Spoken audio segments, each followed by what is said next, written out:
Hello everybody, Brad Breeding here with myLifeSite, and today I want to talk to you a little bit about Lifecare.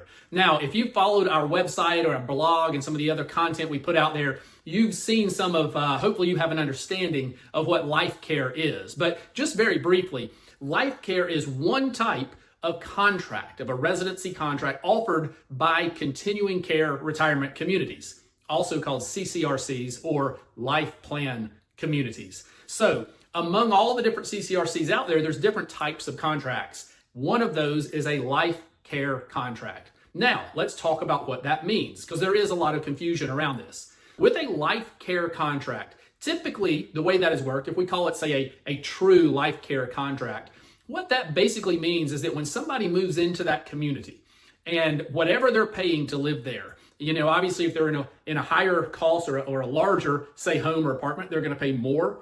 And if they're in a lower cost or a smaller, say, unit or home, they're going to pay less. But whatever it is that they're paying, they're going to continue paying that while they're living in that community, no matter where they are within the community, whether it's independent living, assisted living, skilled nursing, memory care, they're paying the same cost. Now, that doesn't mean there can't be inflationary increases, but they don't pay more for care. And so to illustrate that, I have drawn out, you can see independent living, assisted living, and skilled nursing. This represents the continuum. And then over here, I have large, mid, and small. So that represents the size of the home or the apartment within that CCRC. So with a true life care contract, if somebody chooses to move into one of the larger homes or apartments within that community, whatever they're paying while they're living independently is what they're going to continue to pay, no matter where they are. So if they go through that continuum, they're still paying the same monthly cost. In other words, they're not paying more for care. It's sort of all included, right?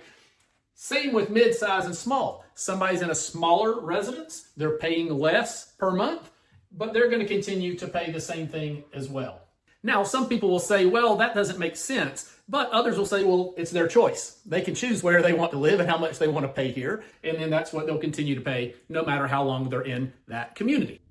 Now, one other thing, how does this work in the case of a couple? If there's two people, two residents, well, there's going to be a first person monthly fee, and there's going to be a second person monthly fee. It's a double occupancy rate. The cost for that second person is going to be much less than the first person. So it's a smaller second person fee.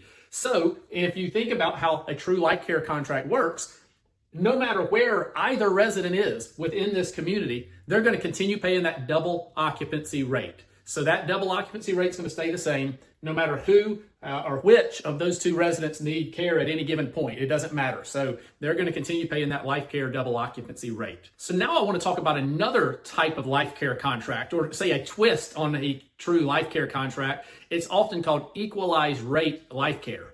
So with an equalized rate life care contract, what happens is instead of folks continuing to pay the same thing all the way across, as I illustrated here a moment ago, everybody in that community will pay the same thing for care. So if somebody was in a larger home and therefore a higher priced home, they will probably pay less when they need care. If somebody was down here, they're probably going to pay more. The cost of care is usually pegged to sort of a mid-tier pricing for independent living, just as you can see here. That's why it's called equalized rate. Everybody's going to pay an equalized rate that's somewhere in the middle. Now, what about in the case of a couple? Well, this can work a little bit different from a true life care contract.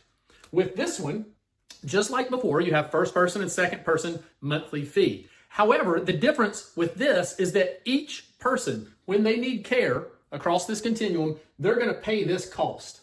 So combined, if both people need care, particularly if it's at the same time, then you could see an increased monthly cost at that point. So in summary, both of the life care contracts that I've described provide predictability of pricing and also provide most likely a discounted cost of care.